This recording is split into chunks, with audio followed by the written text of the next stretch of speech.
Hey friends, welcome to our Midweek Moment. Pastor Nicole here.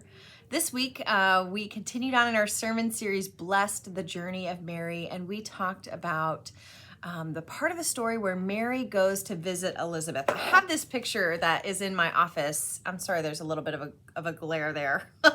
But I love this photo, this picture of Mary and Elizabeth encountering one another. And it's just such a beautiful reminder to me of the importance of community, the importance of being there for one another, and of walking through life together. We talked a little bit about that this weekend, the importance of thinking about who our Elizabeth is.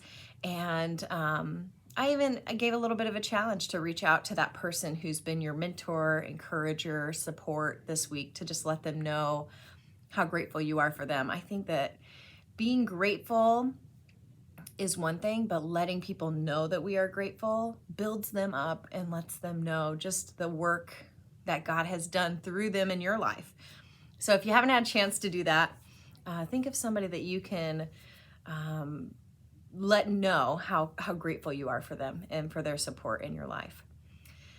Last week, we went on a little journey to the Holy Land. I showed you some pictures from the Church of the Annunciation where Mary received the news from the angel Gabriel. And I wanted to do that again this week with some pictures of places in Ein Kerem, which is in the Judean hillside. And it is where tradition holds that Elizabeth and Zechariah lived. There's two holy sites there, and I wanted to kind of show you both of them.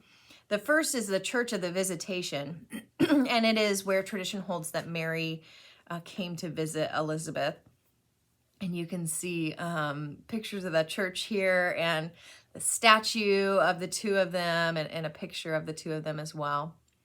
The other site is where John the Baptist was born, tradition holds. So there's a church there. And as you walk into the church, you can see kind of the sanctuary where they hold Mass. And then you go downstairs and there's a grotto, a cave, where tradition holds that John the Baptist was born. And so I wanted to just kind of take you on a tour and let you see those pictures as well, and to experience kind of what those sites look like. Of course, in the Holy Land, churches are built on top of holy sites, so it's like a church built on top of a church built on top of a church. But it does have such rich history, and you feel a real connection to the story when you are there. One thing I wanted to mention is that Mary goes to stay with Elizabeth for 3 months.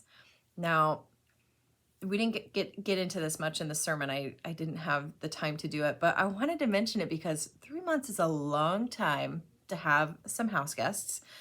As you might imagine, think about having somebody staying in your home for 3 months. She stays right up, it seems, until the birth of John the Baptist, because if you remember from the scripture, Elizabeth was 6 months pregnant when Mary went to go visit her. She stays 3 months, and then, it's probably like, oh, baby's coming, I should probably leave. By that time, she's probably also had some time to process and to think about how is she going to deal with this pregnancy moving forward. We don't know if her family or Joseph knew yet. To be gone 3 months would be kind of, unusual. So she's headed back home to kind of deal with everything that is going to come from this pregnancy, and to finish out the rest of her pregnancy, the last 6 months of her pregnancy. I think it's interesting that she spent so much time with Elizabeth.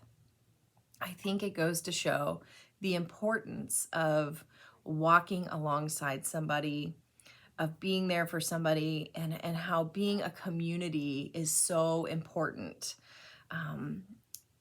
I think we sometimes forget, if we have a good family system, if we have a good community that we're a part of, sometimes we just kind of forget how valuable and rare that can be.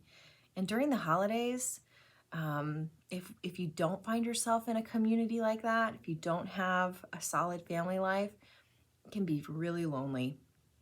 And it can be very sad, especially if you're missing somebody this Christmas that won't be there with you in person anymore. That's a really hard thing. And so as we walk through these kind of final weeks until Christmas, I want to encourage you to kind of keep your eyes open for people who just need to be brought into a community, who just need to be reminded that they are seen and loved and cared for. There is great ministry to be done in making sure that other people know that they are loved.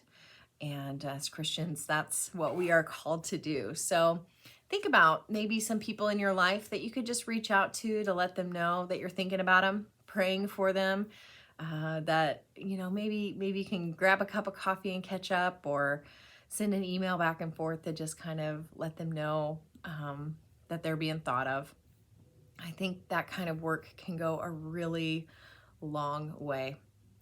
We had new members brought into the church this week, and one of our new members has told me that she's really excited to be a part of a community. She knows she needs to meet people and make friends, and she said when she was up there taking her vows, she could just feel God fill her up because she was so excited to be a part of this community. And I thought, oh, that's it. Like that could have just been the whole sermon right there. The importance of community and of being there for one another. So take some time to ponder on that this week, and we will see y'all next time. Bye.